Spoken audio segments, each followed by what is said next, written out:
Well, good afternoon, everybody, and welcome to a viewer question blog for today. I was going to do this later, but I thought, heck, why not do it now? The snow we didn't get as much snow as they predicted. I'm kind of glad of that. We only got about an inch and a half compared to 5 inches that they're estimating that we were supposed to receive. But we are in for a blizzard during the middle of the week, 5 to 7 inches supposedly. So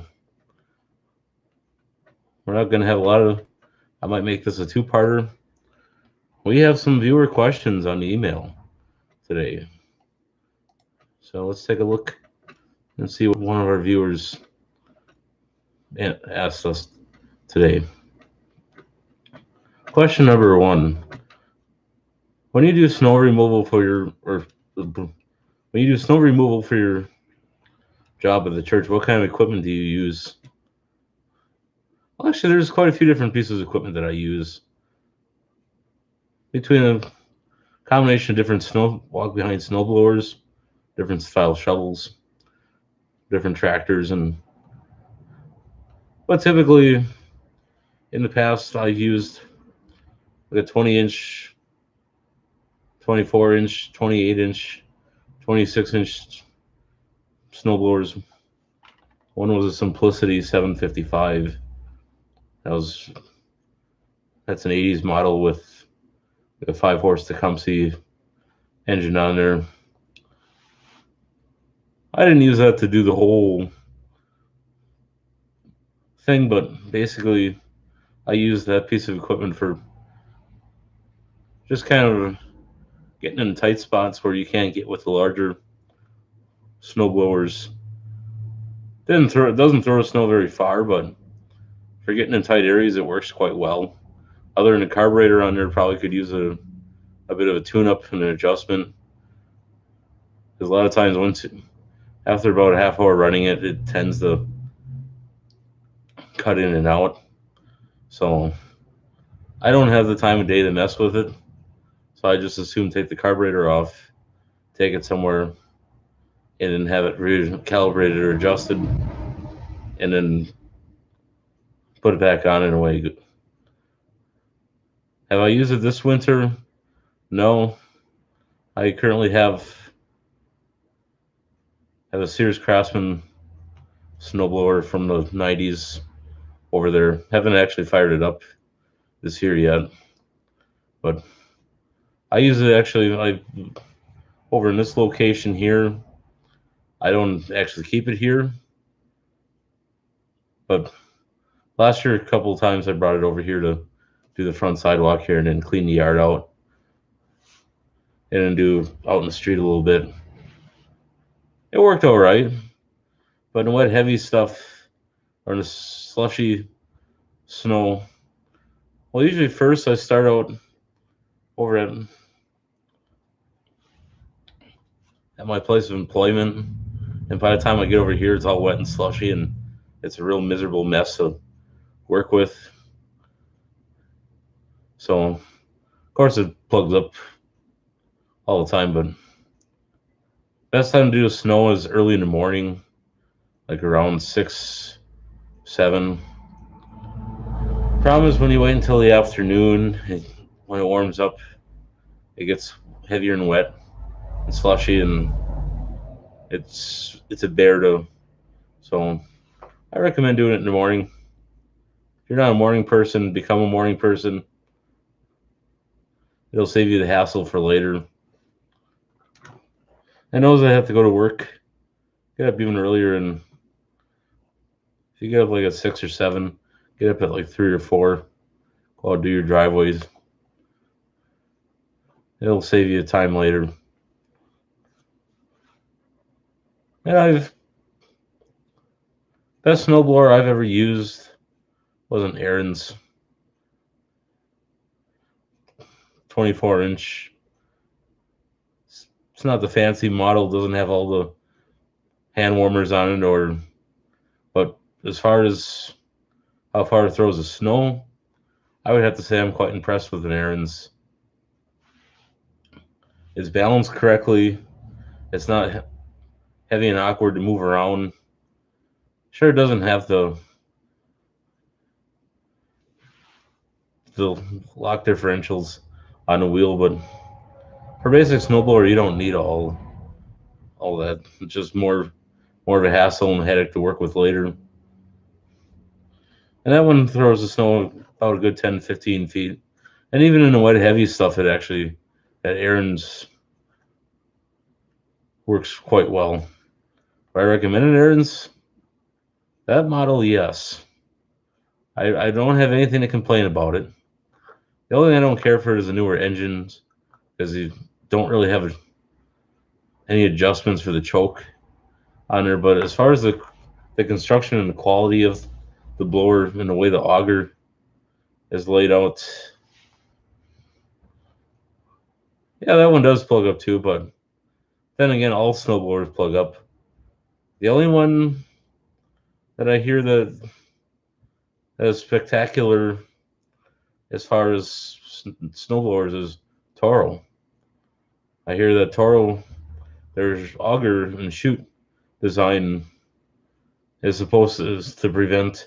Sure, it's made out of plastic, but usually everybody trades their snowblowers off every 3 or 4 years anyway.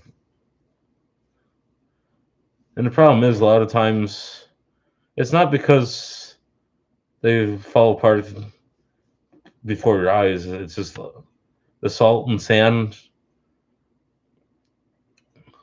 is what destroys them. With all the rust and corrosion, and it's some of the cheaper MTD snowblowers really aren't that bad either. I've used many different kinds over time. I've used cheap Boland's ones, Yardman, Yard Machines, some of the other oddball branded ones. You use different Sears ones over the years. I've used Snappers, Simplicity, Husqvarna's, Aaron's, and each one has. The only one I haven't actually ever touched was a Gilson or Montgomery Ward's branded. But as far as like Simplicity and Aaron's and like Craftsman, and I would buy Craftsman snowblower. I'd go to Lowe's and buy one of them. Sure, it's an MTD product, and sure, it's got plastic crap on it and that, but they're really not that bad. And even the MTDs really aren't that terrible.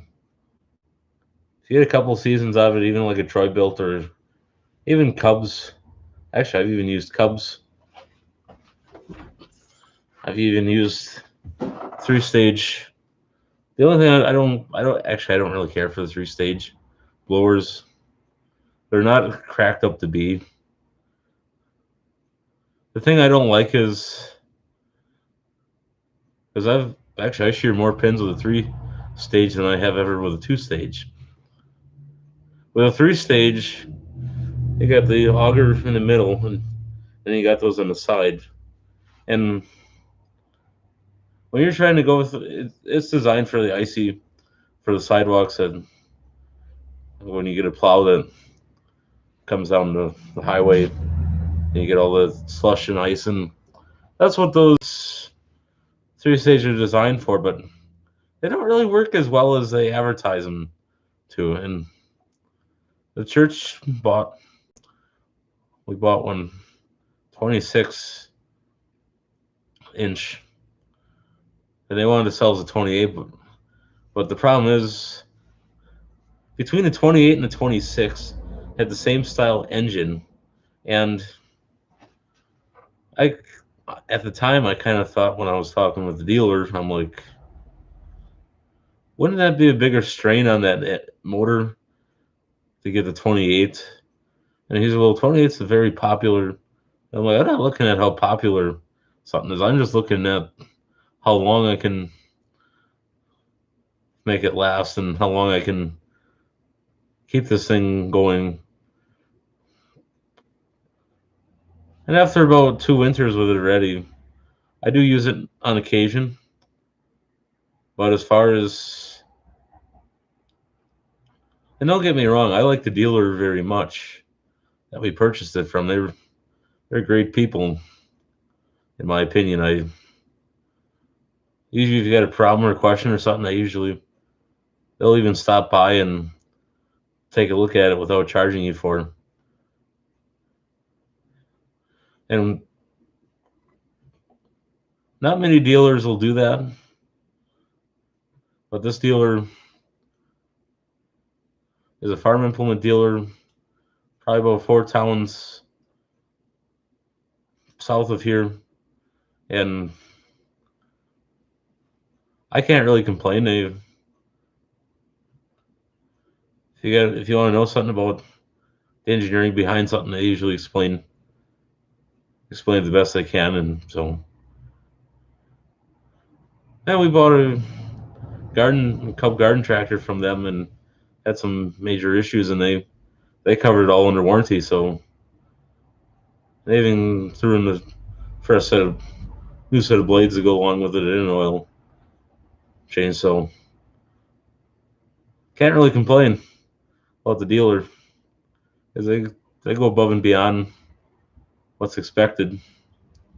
So that's when you got a dealer or sales rep that when you're buying equipment and you get a good customer relation with them, and they know you well and you know them well, and they know what your best interests are, and they get you the best deals, and that's a plus when you're buying equipment. And also another problem is when you go to a box store to buy equipment in that, or buy snowblowers or lawnmowers, and the stuff breaks or something. It's not like Sears years ago where they had people come out from the store to your house. Actually, Sears didn't even do that all that long. But it's like what's the chance if you ever bought a lawnmower from Walmart or a snowblower from Walmart? What's the chance that Walmart would actually come to your house or come on site to take a look at the equipment? That's a pretty slim chance of that ever happening. But when you got a good dealer, it's basically when you're buying. I know I'm getting off tangent here, but when you go to the retail store and you see snowblowers out on the sales floor of the box store, chances are the box store like Walmart or Menards, Tractor Supply, Lowe's, Home Depot, Fleet Farm, Farm and Fleet, Rural King, Runners. If there's any Sears or Kmart left, Ace Hardware, True Value, Do It Best, or Hardware Hank, or Klein's Hardware, or any box store that usually what those companies do is they call MTD up and say, "Can you make this snowblower for this price?" And the company says, "Sure, we can make it for that price." And actually, that's also the same. It also goes for all other merchandise, tools, electronics, clothing, housewares, building materials, um, even the electronics, computers, automotive accessories, medical stuff, uh, even certain food products. Trying to think what else. Home decor, furniture that you see like in Walmart or Kmart or It's all a lot of that stuff's all built to a certain spec because they want to meet a certain price quota. Enough said about that. We're going to move on. So basically,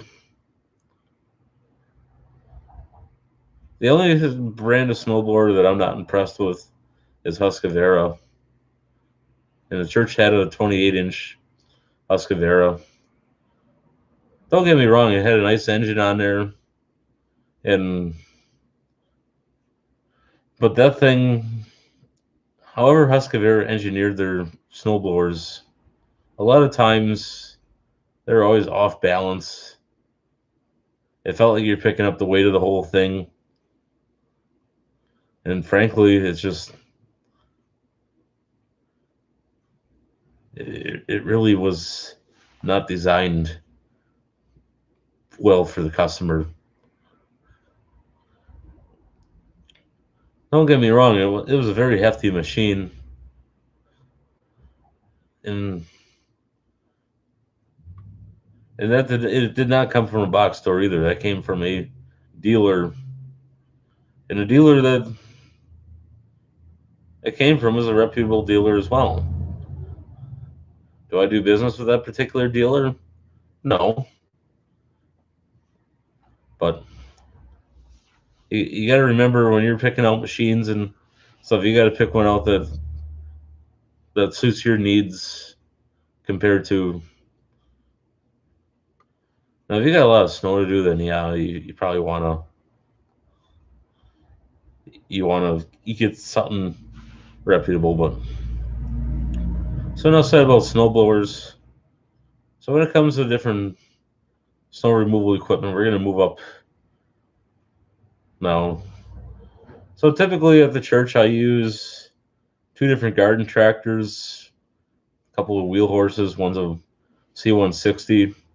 It's got a single cylinder cast iron long life Kohler engine.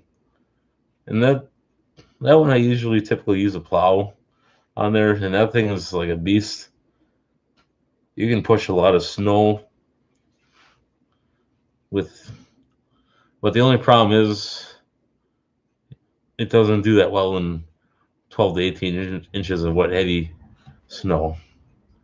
So what you typically want to do is break a path with like a snowblower and then go through it with but the problem is it's not the pushing that's the problem a lot of times with all that snow. It's where do you go with the once you plow, because you can't exactly push too much up on the grass because you got already a bank along the sidewalk in previous snow removal. And where do you go with that snow? That's a lot of questions that a lot of people ask. But as far as the reliability of wheel horses and a lot of garden tractors, you wouldn't even have to typically have a wheel horse. You could have like a Simplicity. Simplicity makes a decent tractor. Snapper makes a decent tractor, in my opinion. Cub Cadet back in the day made a very decent, hefty build tractor. But if you're going to be pushing snow and tilling gardens and doing a lot of heavy duty utility work, at minimum, I wouldn't go any lower than a 16 horse engine. Could be single cylinder or twin, but I wouldn't go any lower than a 16 horse for that application. If you're cutting grass in that, yeah, you could probably get by with a 10 or 12 or 14 horse. But I just think the 16 horse has more power, and it's built. A lot of those tractors are built with cast iron axles, and it's not like your stamped steel MTD lawnmowers like Yard Machine or Yardman or Craftsman, or actually even Husqvarna tractors aren't the worst either, or the Troy-Bilts. I messed around with a few Troy-Bilts from back in the day, but not enough to know them inside and out, but I've cut grass with them. Even Murray lawn tractors aren't bad. But I'm mostly familiar with the Craftsmans, ranging from like the 80s to up to today. Sometimes I even just pick them up just to kind of mess around with them for a while and turn around and sell them again. But I haven't done that recently. But like with the 165 garden tractor, that one that one also came with a plow. And that one's got a single stage snowblower. I use that single stage snowblower, and the problem is I can't get enough RPMs to even decently go through the snow. And the problem is when you blow the snow out the side, it only goes like a foot or two. But I think the mechanism might be bent on it because I've seen videos of the single stage actually working. But I think the chute has a lot to do. The higher the chute goes up, I think you have a better velocity of the going further. But when you have a shorter chute, your chances of the snow being thrown further is a little slimmer than it was with a higher chute. But if you put the chute on straight, then you could throw a snow a good 5 to 6 feet in front of you. So, in my opinion, the blower is kind of useless for any of those applications, even in light, fluffy snow. So I didn't get rid of the snowblower. I just don't use it on there. I got the plow on it right now. And that tractor is a hydrostatic compared to the 165 has the 8-speed manual transmission on there. But the hydrostatic's nice too because then you also got the hydraulic lift on that tractor. This 165 is a 81 and the other one's a 74. No, maybe that was a 75. But between those two, I use in recent years I haven't used them as much because I've upgraded to an ATV. That's just a 2000 Polaris Ranger 500 with a aftermarket plow. Where you got, it's not a V plow. It's not a or hydraulic plow or anything like that. It's just a simple plow that you got two brackets on the bottom that you attach to the frame of the ATV, and then you have a winch use a winch in the front to lower it up and down. And I think it's due for a new winch one of these years, but still works. But it's starting to have its quirks. But and it's just basically if you want to pivot the plow back and forth, you got a lever. You got like 8 different positions on both sides. You got 4 positions one way, 4 positions the other way, so you can pivot it a certain way and then plow. Works good for the most part. What's nice about that is compared to the wheel horses, you couldn't get a running start going through the deep stuff, but with the ATV, you can.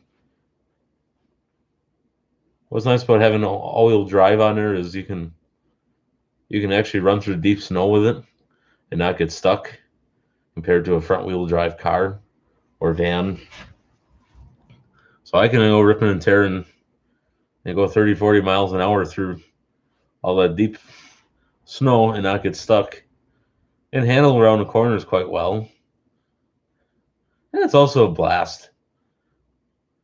But I do recommend putting a windshield on there because it does get kind of cold when it's like negative 25 or negative 30. My trick to keeping it going is I just keep the throttle about halfway when using it, and keep the choke open. For some reason, when I close the choke on it, it can't keep it running decent.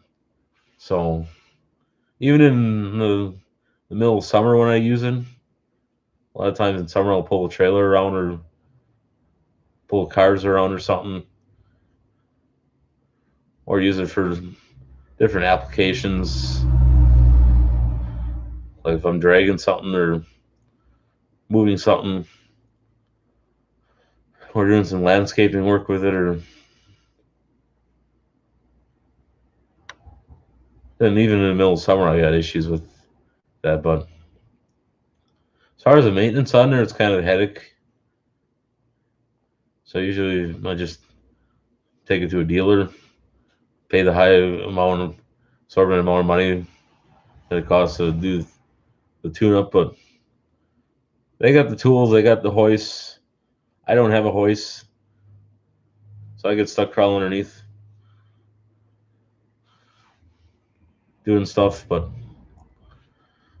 other than that, it's not a bad machine. It's not actually all the equipment's on all completely mine. It's some of it's also owned by between me and a relative, so can't complain about that either. Then, but usually, typically, that's ATV works quite well. Then when it comes to salting, in that years past, I always used part of a deer stand,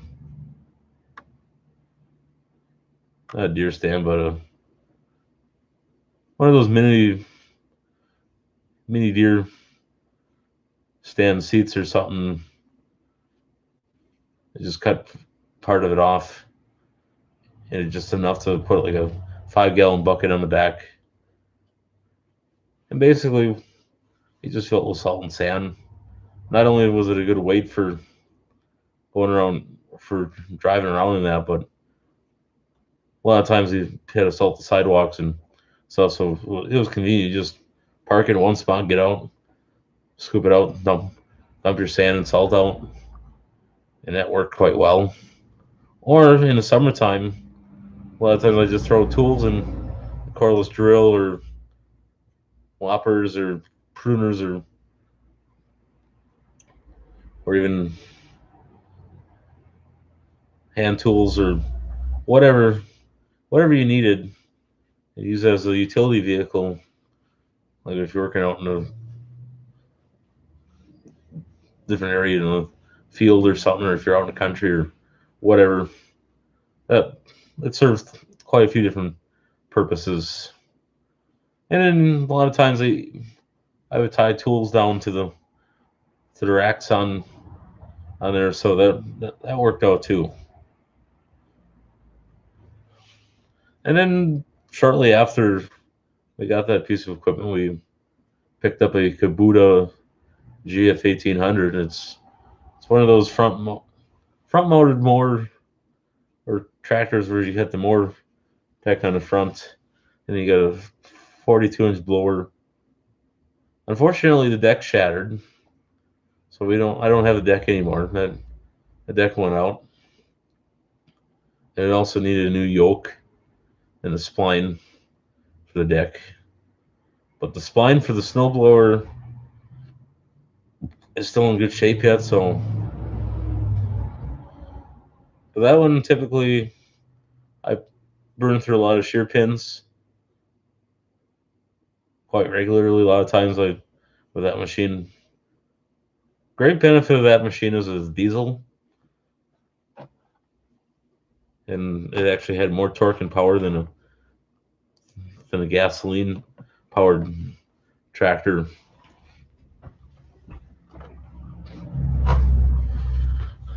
And basically,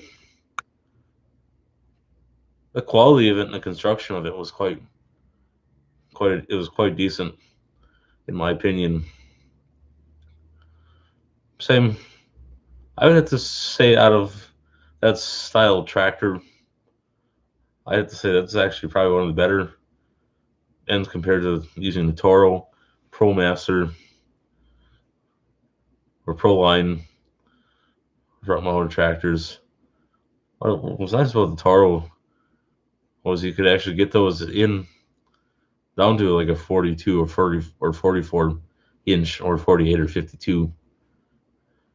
And it was compact enough that you could get around, and you got that superior cut. And the snowblower actually worked quite nice. And then the John Deere F725, one I've used in the past was one with a 48 inch. Those are great tractors in my opinion.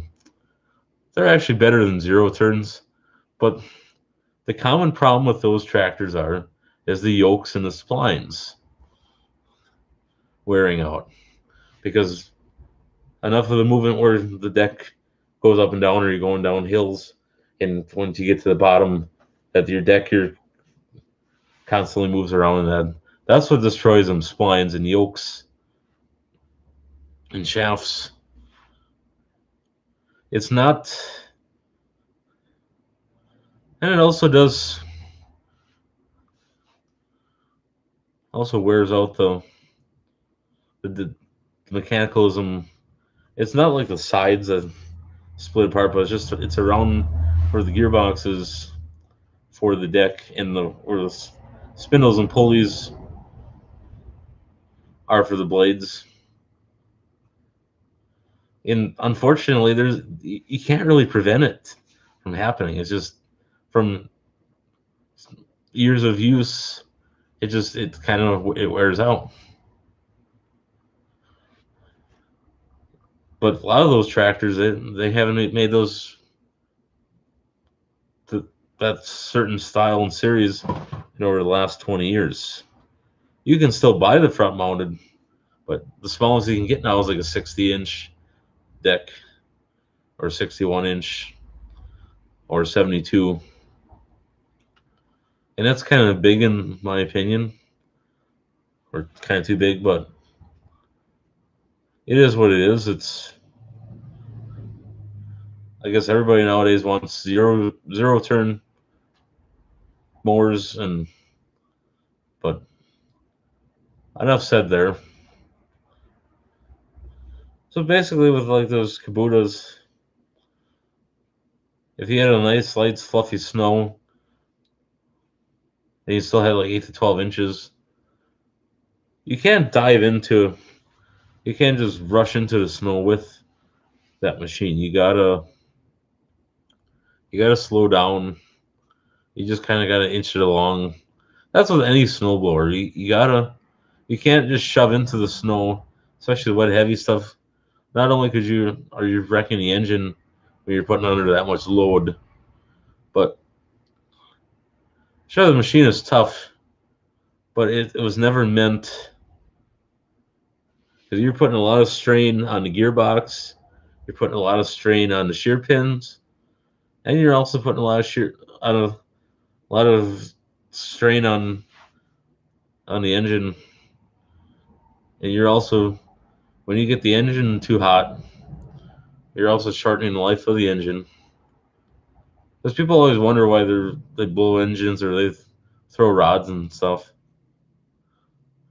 Well, you just kind of gotta baby it along. And people look at you kind of funny when you say that, but that's I feel like if you try to drive, like take a stick shift car, and you're trying to go faster than 25 miles an hour in first gear, sure, the engine's gonna be maybe at 6 or 7 thousand RPMs, and you're gonna wonder why your end motor's going. Rah! That's basically what it's like if you're pushing a snowblower engine or a tractor engine to its limits. Except you, except you're not revving it up like as high as it goes, but basically you just kind of got to inch it along, eventually get the job done. And as far as using this winter, we're using a John Deere 1025R compact tractor with a bucket on there. And what I really like about that is, sure, still got to push the snow into that, but you can actually scoop the snow up and dump it where you want it. And you don't have to worry about banks building up along your sidewalks. But there's downsides to it too. You can't get in tight spaces with a compact tractor. But other than that, it's not the worst. Well, hope I was able to answer one viewer's question about what snow removal tactics I use. So now we're going to move on to the next question. What kind of computer or what kind of vintage computers are you into? Well, great question. I can tell you off the bat, it's not Commodore 64s or IBM vintage computers running DOS. Some of my favorite vintage ones are like the Dell Dimensions, Dell Optiplexes, Gateway 2000s. I've never messed with Packard Bells, but I'm sure those are great computers. I remember messing around with Omnitechs. I haven't really messed with too many Lenovo's that are classified as vintage, but I do remember using IBM PL300 computers back in the day with Pentium 2 processors. Those are actually, I thought those were cool computers for the time. But I like I'd have to say my favorite is Omnitech computers from the 90s into 2000. And the really cool thing about them was there's a company down in Pewaukee, Wisconsin, that actually put these computers together, where they actually manufactured under their own name and hardware and that. No, technically Omnitech never really manufactured their own boards or manufactured their own cases.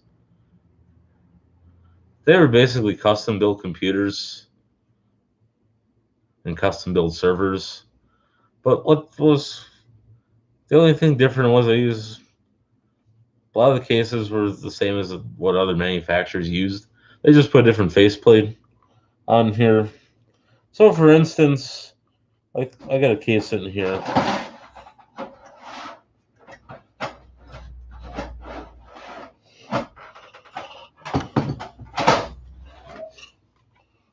Bear with me while we.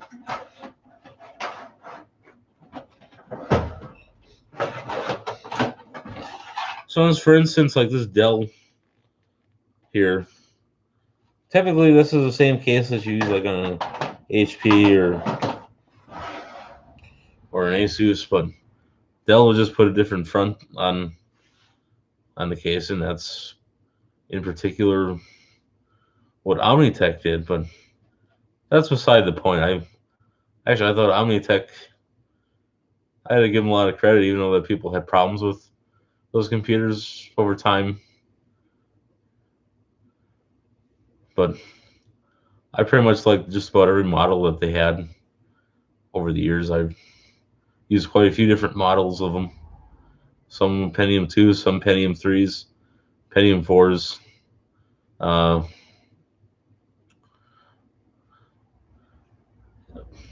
I wouldn't put it on a pedestal, and I wouldn't put any computer on a pedestal, but I would have to say those are my favorites. Kind of nostalgic. And then on top of that list, I would also put.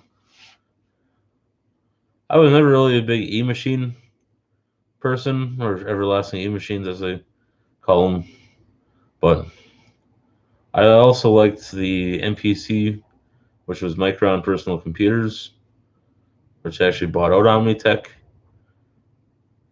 in the later years, like in 2003, 2004. Those were actually decent, in my opinion. I got a few of them in my collection. But basically, another brand I liked was, you don't hear much about these anymore, and they're pretty much slim to none, which actually a lot of those are. But those or no, not Omnitech.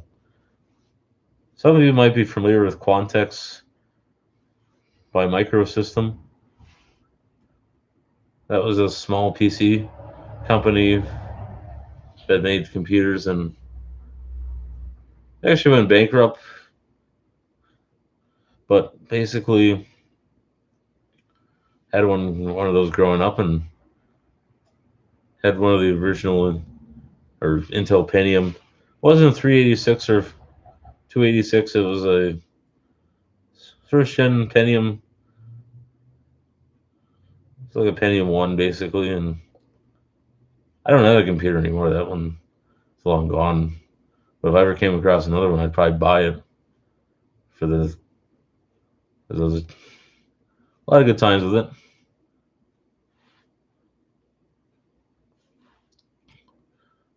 So I hope that answered your question. Okay, next question is, what vintage computer peripherals do you like? Well, this actually is a very great question. One of my favorite peripherals are the Keytronic keyboards from the 90s. I thought those were well built. Actually, even better than the Keytronics keyboards were the Model M IBM keyboards, where you had actual mechanical clickers. And Keytronics, I got a couple of Keytronic ones here, the more modern version. And you can actually still buy them, not under the name Keytronic anymore, but some company, you pay quite a bit of money for them, but they're decent keyboards. They're not like one of these cheap hillbilly style keyboards that you would buy with a new computer nowadays. Even this keyboard isn't half bad. But the new keyboards that you get with computers nowadays, they don't faze me. But as far as like the mice, these aren't too bad. These are the ones that you would get with a new HP computer. This is one that you would typically get with a Lenovo. They're not bad. My favorite mouses are the PS2 serial, are the classic Microsoft mouses that you would get back in the day. I just like the way they felt in your hand. And I just like the gray color or the tan color, that kind of whitish plastic. And I just like the way it clicked and how it felt when you're using it. I have a couple of them left. They're actually I like them personally. And even, I'd say that was my most favorite mouse compared to the Logitech ones and some of the Gateway ones. I just kind of like the way those. And as far as like even modern mouses, I like those Logitech wireless ones. Even though they're a little smaller than that, but they actually feel they contour to your hand quite well. And I've used many different models of wireless mice and keyboards, and most of the keyboards I don't care for.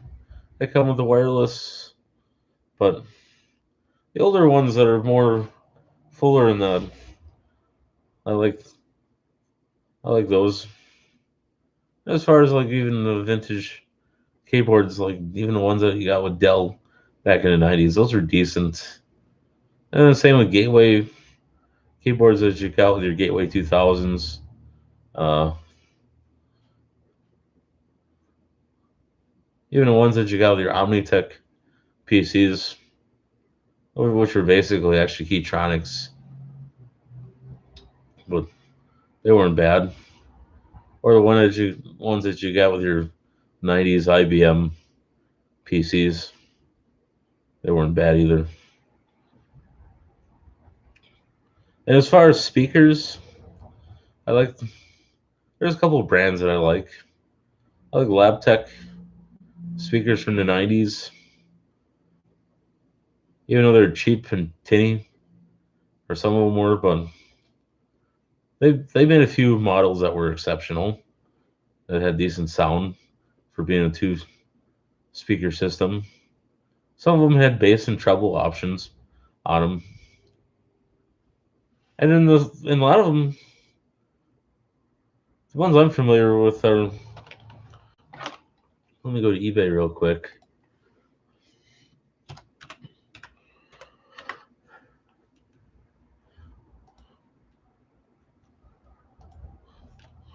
Lab Tech and Lab Tech speakers.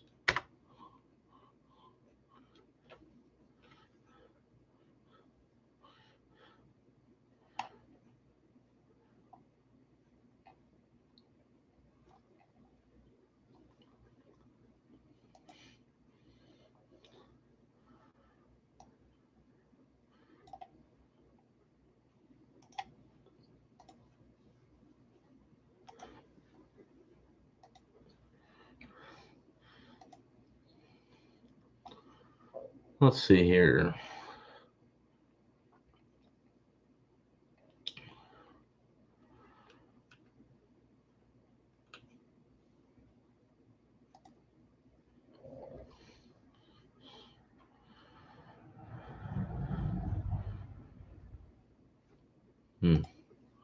Bear with me here.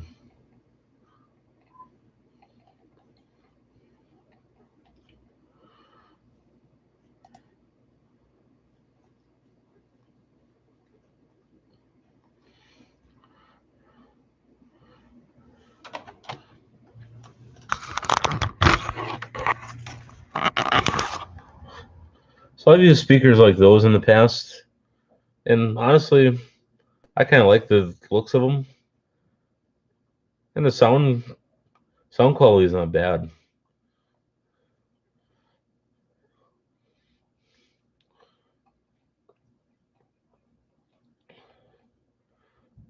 And I've used this model, and these don't actually sound that bad in my opinion either. Sure, you got a slightly smaller speaker cone, but I just kind of like the look of them from back in the day. I've used these too. These are actually decent. Each model that Labtech actually made, the only ones I didn't care for were these or these, but these weren't bad. Try to hold that more straight.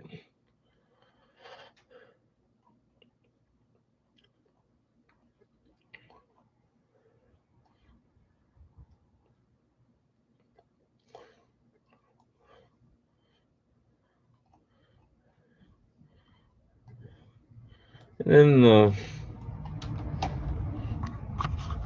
we'll put it back in.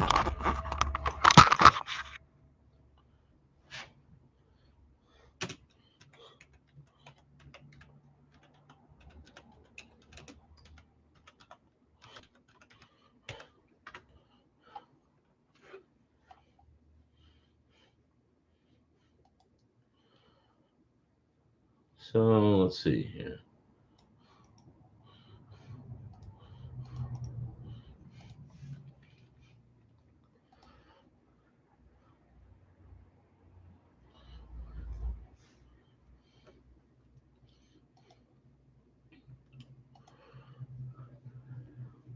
So as far as Eltec lensing, I've used many different model speakers. So basically, one of my favorite models was the ACS 33 speakers. Those, I got a pair of those here. They actually sound quite good, in my opinion. They're a vintage pair. They even sound good on modern computers. Uh, let's see what else. The Eltec ACS 295 series, those had exceptional sound. Even I think I already went over those. The Eltec ACS 90 speakers, I had a pair of those. I sold them. I didn't really want them around, but and then I had a pair of Eltec lensing ACS 150 series speakers. That actually came with my grandparents bought a set of those speakers back in the 90s for their computer, and they still use those set. Not on their current computer, but they grandfather uses them down on his computer in the basement. So out of can't complain. The reliability and the quality of the speakers are quite amazing. And then let's see here.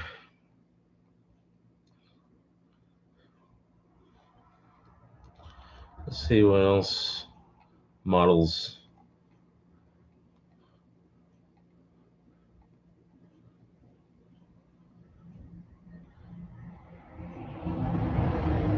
The ACS 340 series speakers I got a set of those.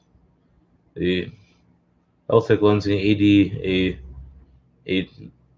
A880 series, I got a set of those. Those are decent sounding.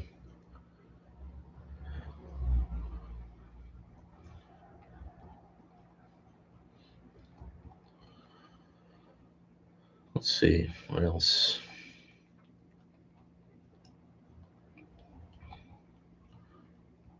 I got a few that I don't see on here, but Eltec Lensing made a lot of different speakers over the years. I also had a pair of ACS 300s. That was also decent.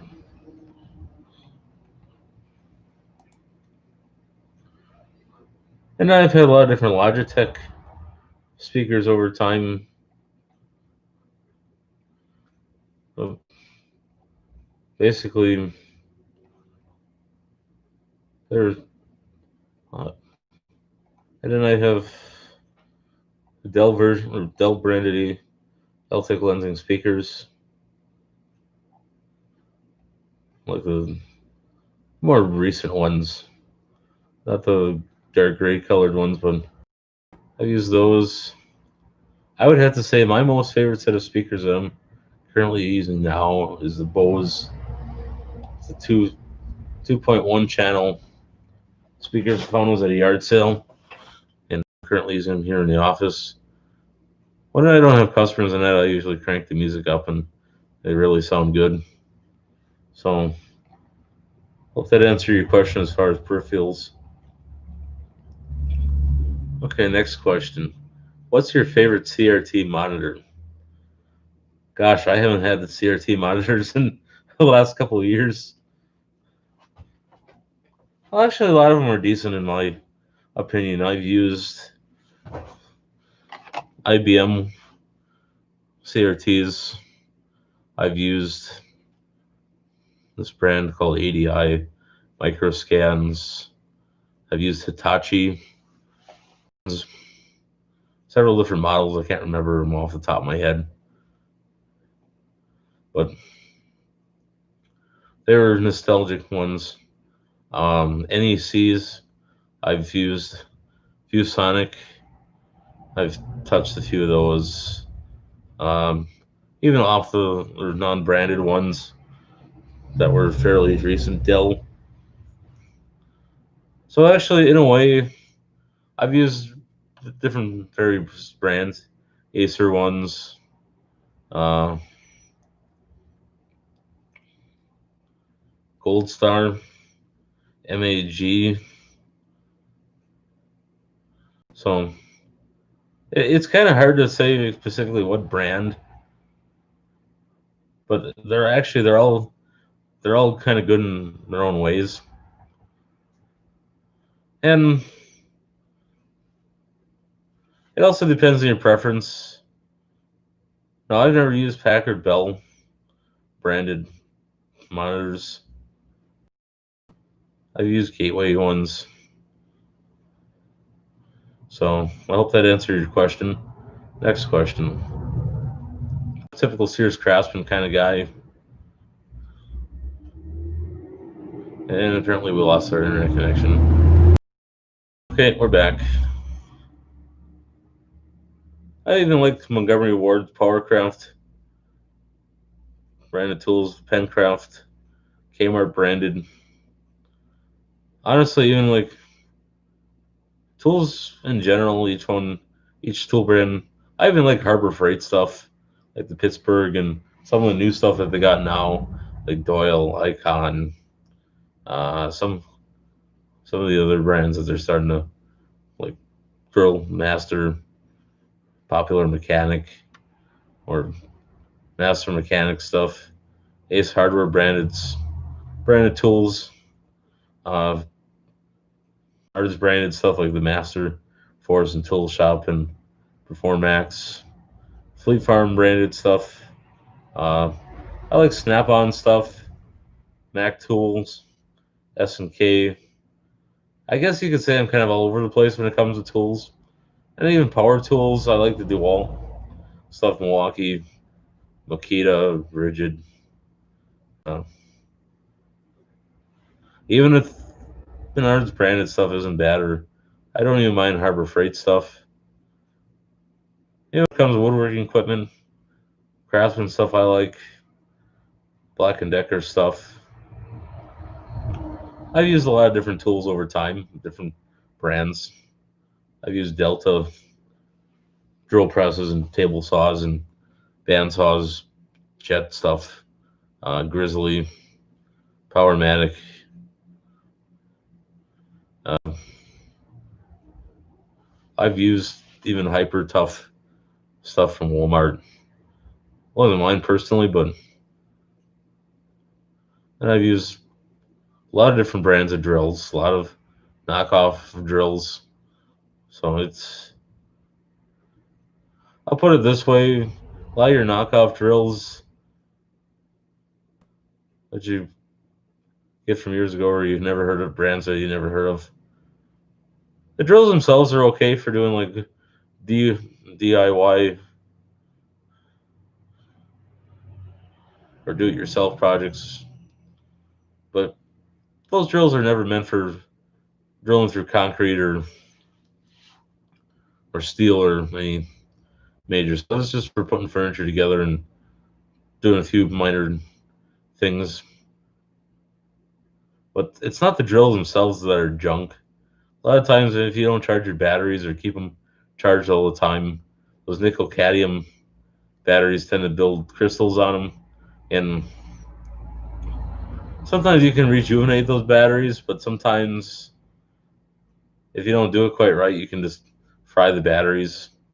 And to get replacement batteries, it costs more than a drill is worth.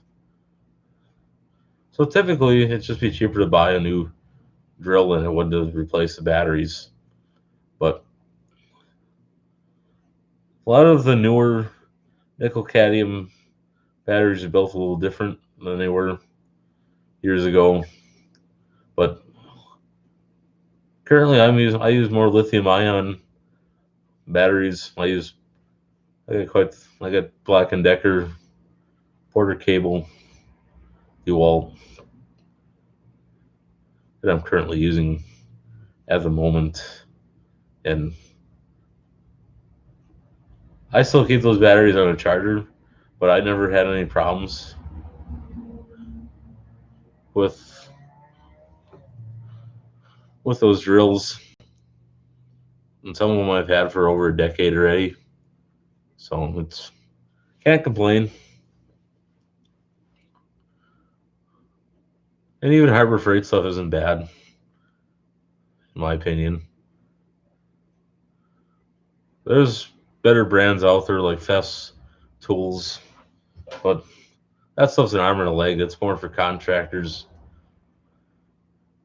I guess you could say I'm kind of a contractor, but not really a building contractor. I just more contract IT. But in IT work, you don't need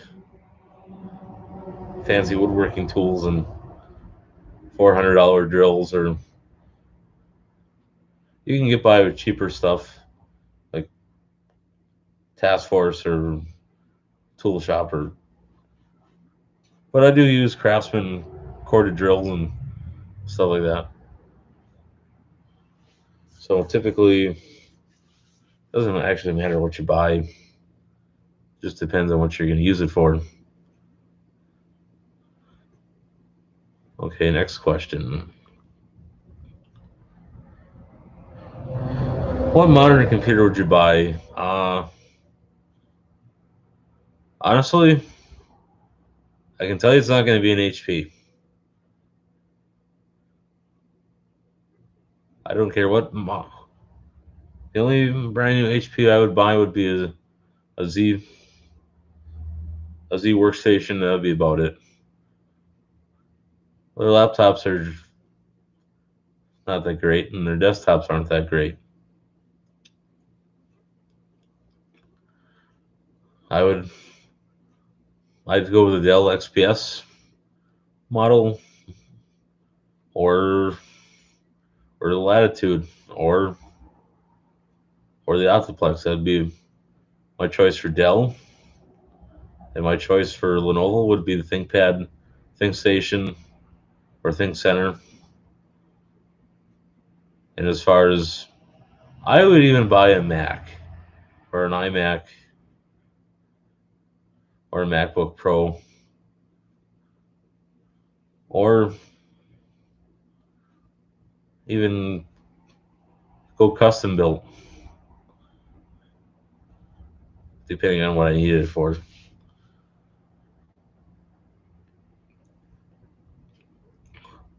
Next question. What's your thought on Celeron processors and Pentium Gold processors, and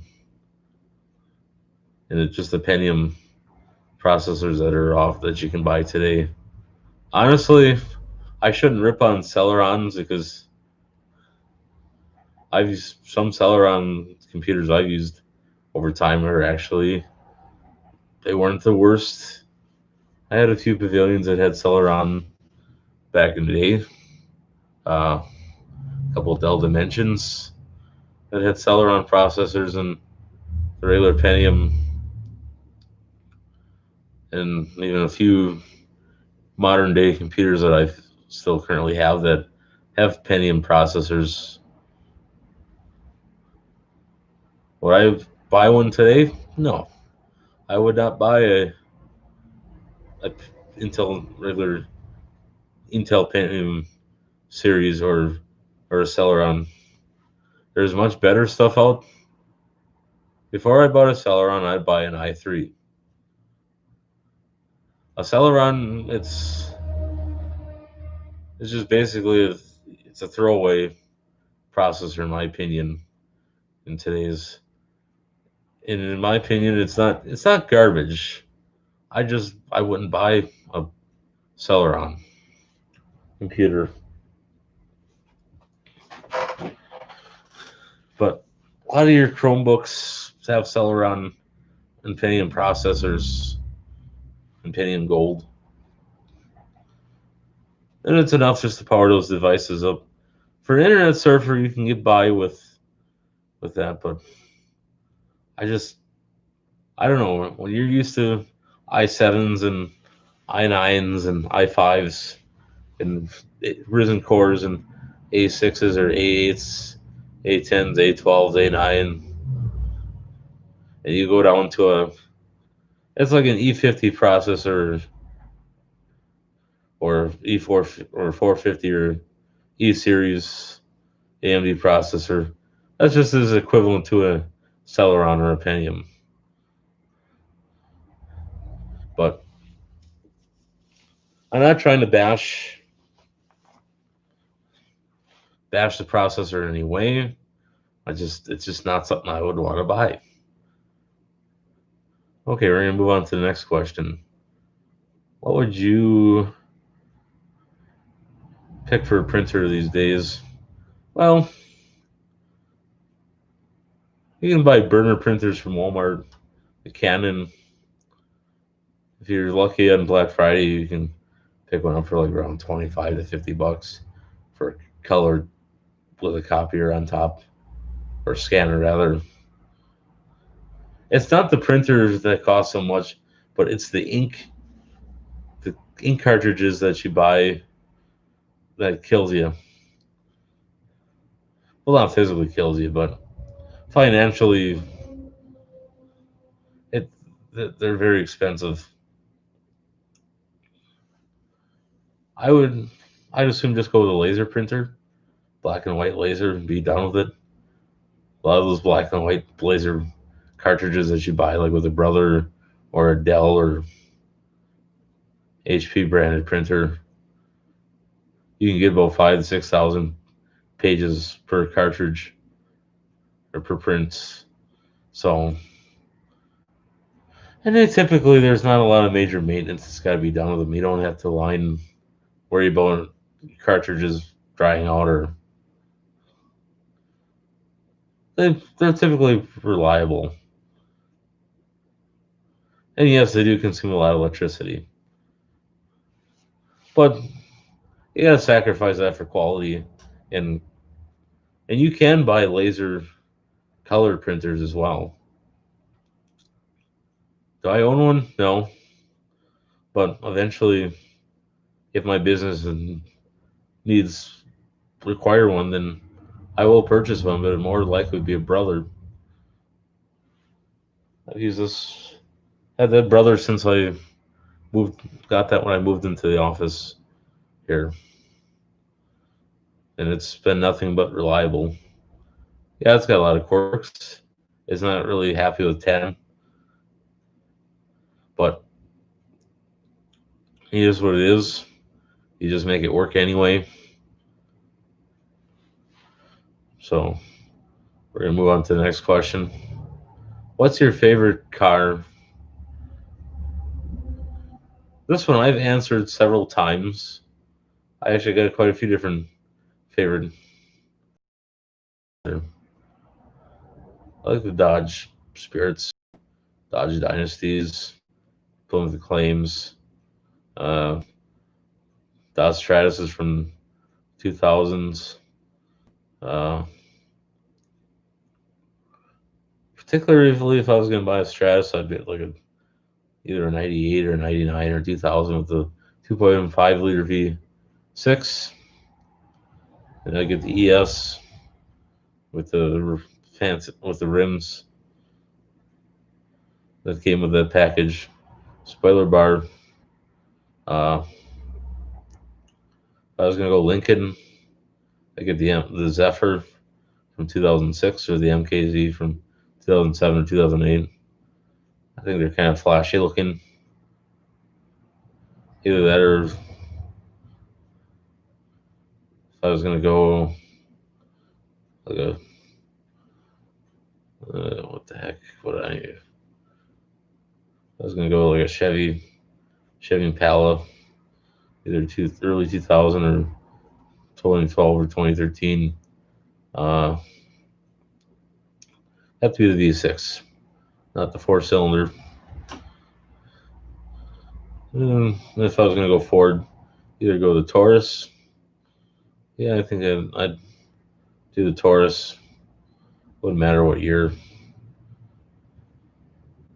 And as far as like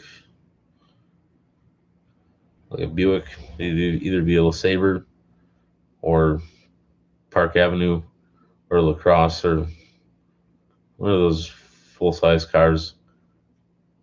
And then as far as Dodge, well, I already said what I would get for a Dodge.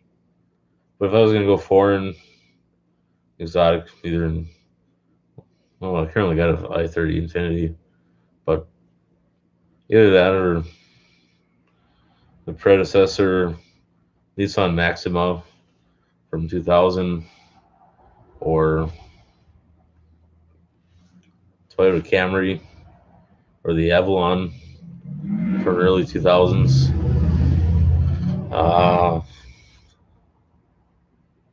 I like the Lexus either the E300s or the 350s from like the 90s and the 2000s. I just kind of like that body style.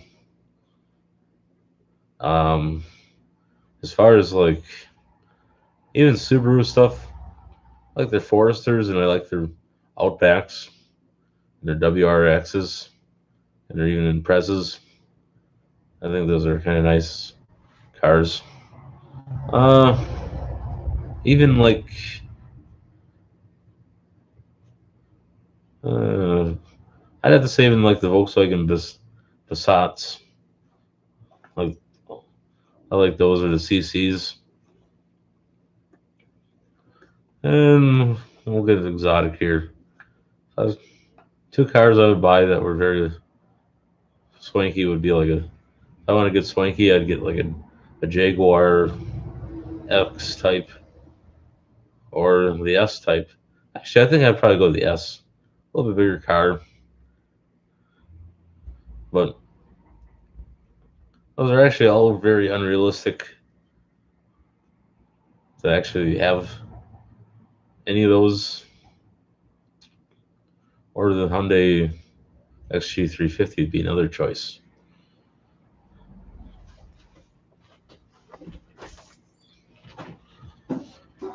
Okay, next question. What would you buy for an SUV? Well, there's not too many I would actually buy, but there'd be a Dodge or Durango, uh, either GMC Yukon or Chevy Tahoe. I'm not talking like a 2018 or 2019 Yukon or 2012 or 2007. I'm talking like a 2001 or 2002 Yukon, not the long body one, but the shorty or the. And same with the Tahoe. I wouldn't go much newer than 2006.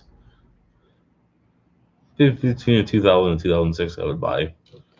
You got the 5 liter, 6.3 liter pushrod V8 Vortex engine, or a Jeep possibly. So that's it. I've answered that question numerous times, but I don't mind answering it again. Next question. What is your favorite truck?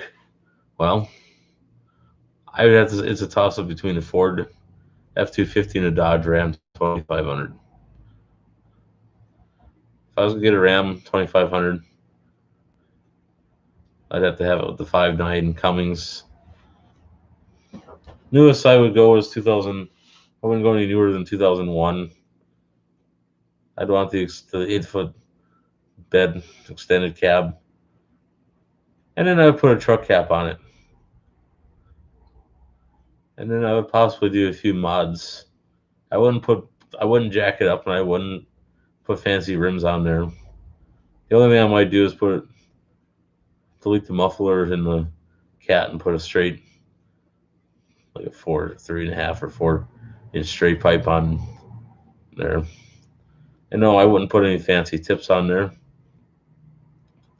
I just make it look as original as possible, just without the muffler and the cat.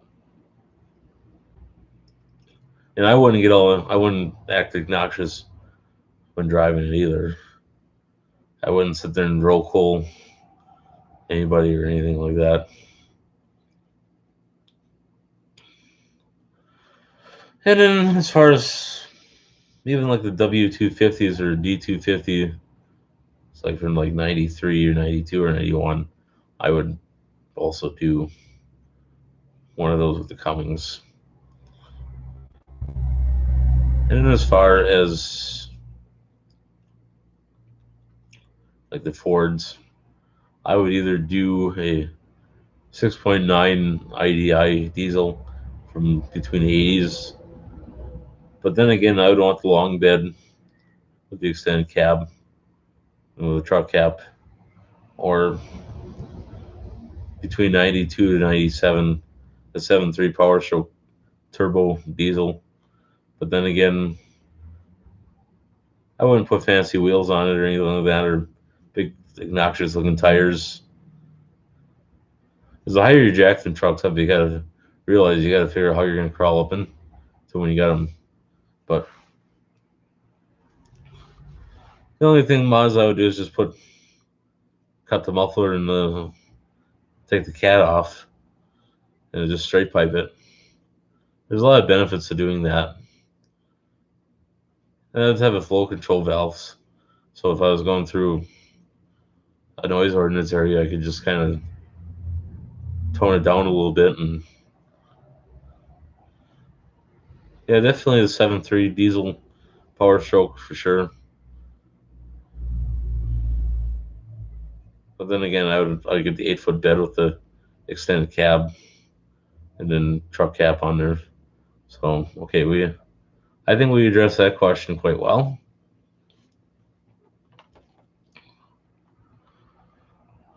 Next question.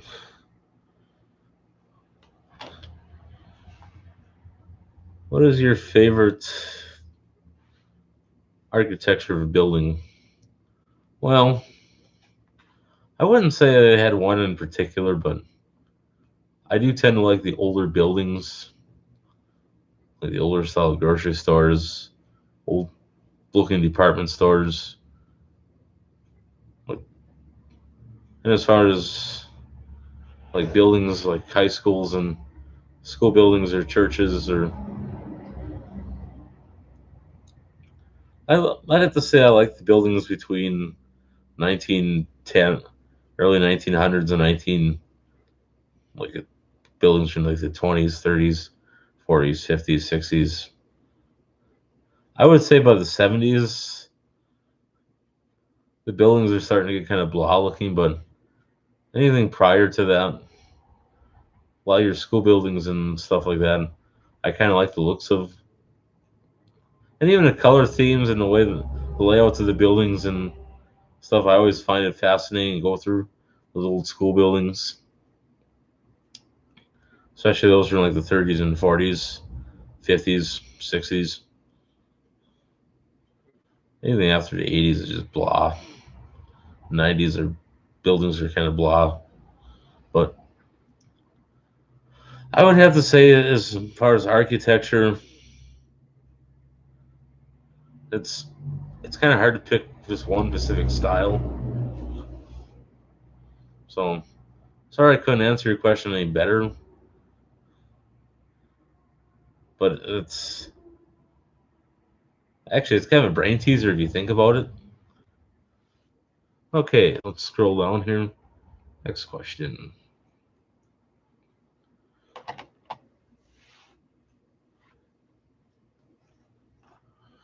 Let's see here.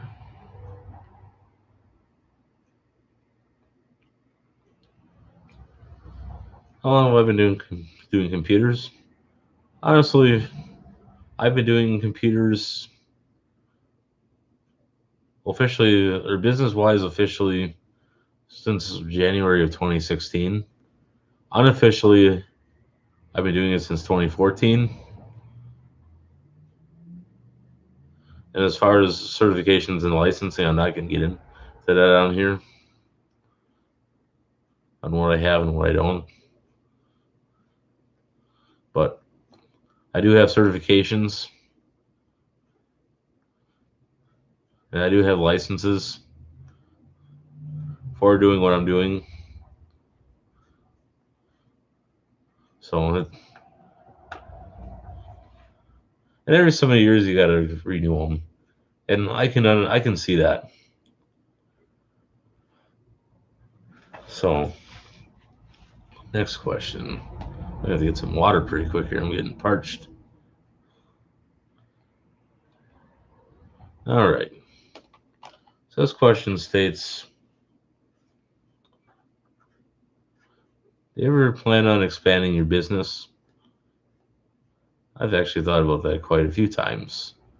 But hold that thought for a second while I get myself some more water.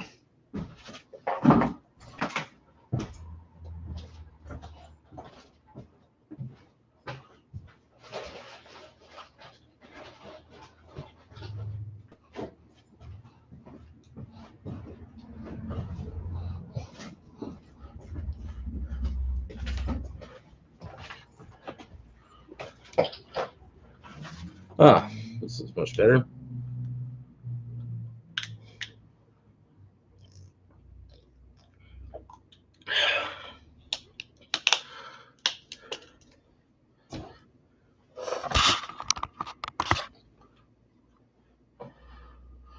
Okay, we're going to move on now.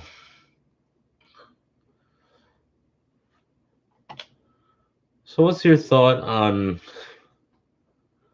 remote computer service compared to actually having a physical office? It depends on your business. It depends on how much. When you're evaluating stuff like that, you got to sit and think, do I do more traveling or do I have more clientele to come to the office? In my case, I kind of have a combination of both. There's some days I do travel, and then I got days where people actually come here. It's kind of nice having the flexibility of doing both. It is rewarding work, especially when you see the people walk away satisfied and happy that they feel they got something accomplished. Okay, part of the next question also pertains to this question, but with the added comment of, is a storefront very viable? I would say currently right now, no. It's not a viable option. And the reason I say it's not viable at this time is a lot of people actually are broke at this time after Christmas and all that. So they don't really have the money to go and buy stuff. And currently, right now, I'm not really set up here as a showroom, but I do get people that come and look at stuff on occasion. But the next place that I'm going to be moving into, I kind of decided I'm not going to have a showroom. Well, I wouldn't have room anyway to actually do that. But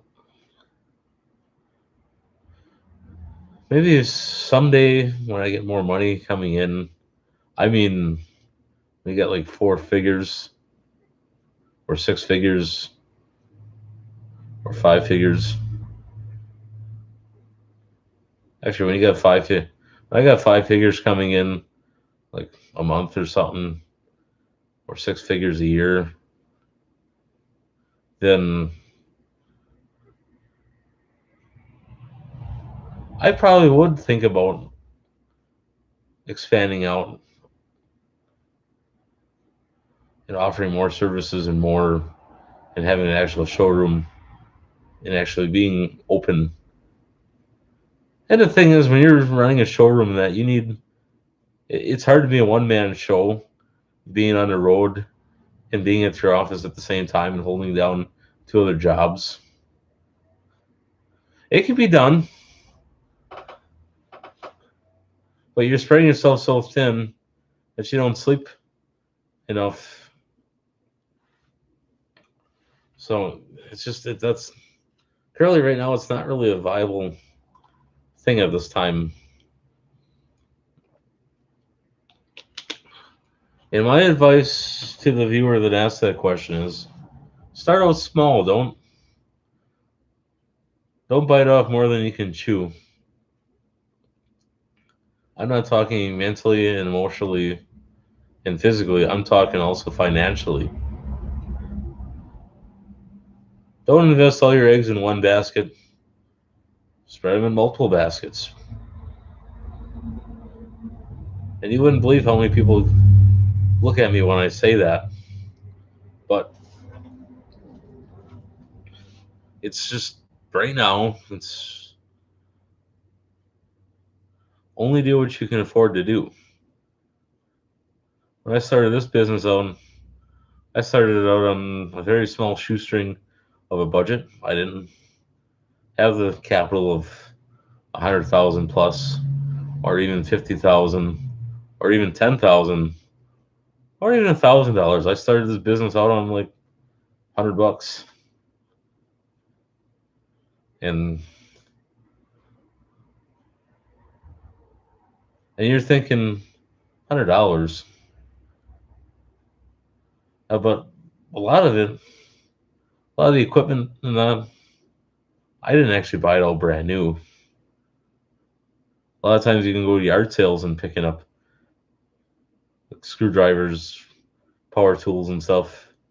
Uh, Any cords or vacuum cleaner or something, or if you got relatives that want to support you financially and helping you out with that.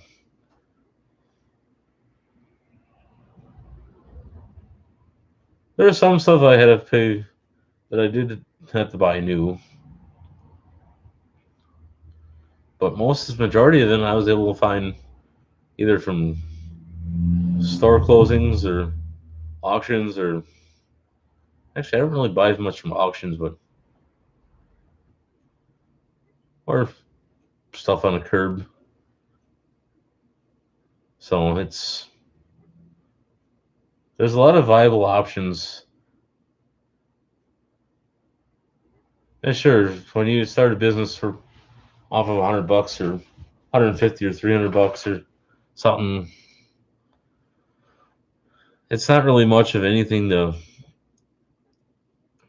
start a business, but you gotta start somewhere. You can't have it all at once. And also the other question is that also pertains to this right now is you take out a lot of loans?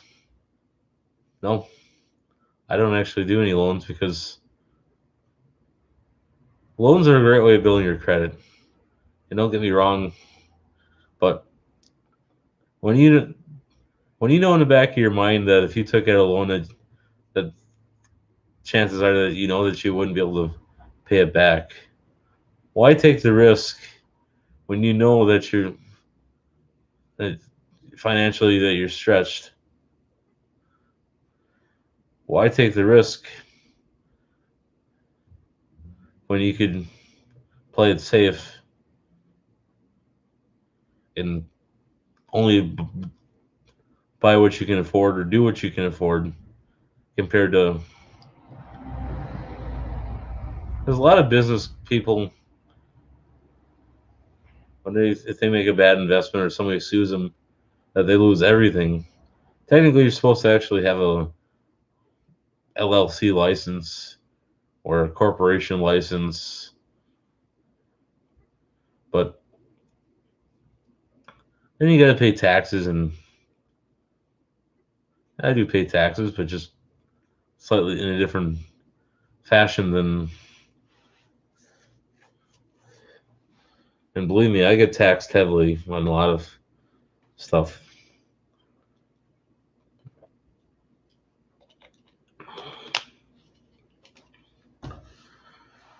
So I don't know how much more I can explain this, But the other theory is, let's say that you don't actually have a physical office, or you work out of your house, or your house is your office. You can actually like if you use your like a room in your house as your office, you can deduct that from your taxes if you got the right paperwork and you got the right information, and or if you got a liability policy, or you can do that. Or you do what I did for a couple 3 years, is just work out of your car as an office. What I did was, a lot of times I carry a cheap printer, not in the dead of winter so much because I was afraid that the ink would freeze and that. But when the weather during the warmer months, I carry a power inverter in the car so I can power my laptop, carry a hotspot wireless access point for broadband internet, and then carry a USB printer so I can print out invoices and receipts on the fly. I don't think you get any more mobile than that. The only thing I didn't have for my car was one of those laptop case, or not a case, but mount or stands that mount to your dash, like police cars and repo people use. But I just had the laptop in the front seat, and put the power inverter on the floor, and a printer in the back seat, and then carry pens and pencils in a little compartment beside the seat. Was it a viable option? Yes and no.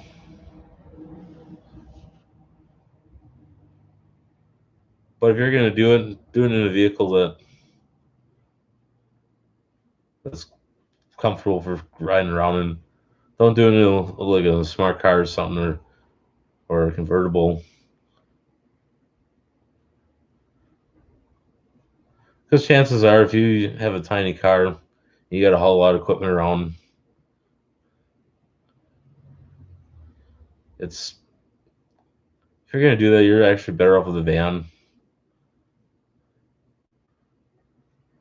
So I think we've pretty much addressed that question. So we're gonna move on now.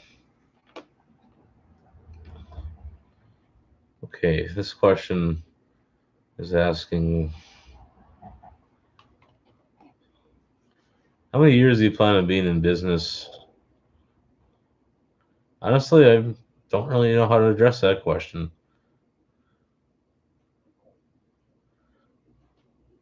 Maybe I'll do until retirement. Maybe by that time I might not even be in the business anymore.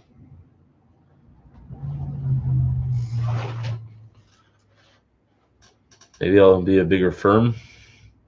Maybe I'll have a business partner. Who knows?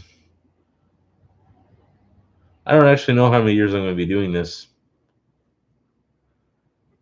So sorry to leave you hanging there, but I'm not really quite sure how to address that one either. Okay. Next question here.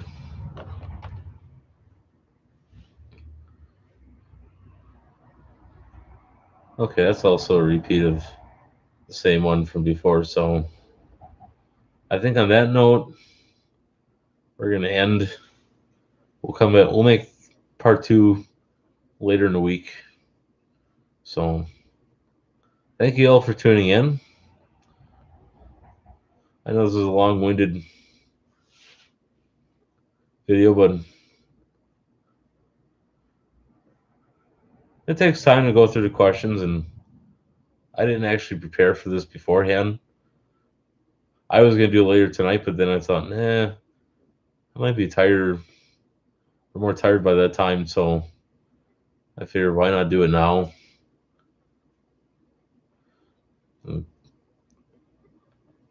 Actually works out better doing it earlier in the day than later in the evening. So God bless everybody. Take care, and we'll see you later in the week.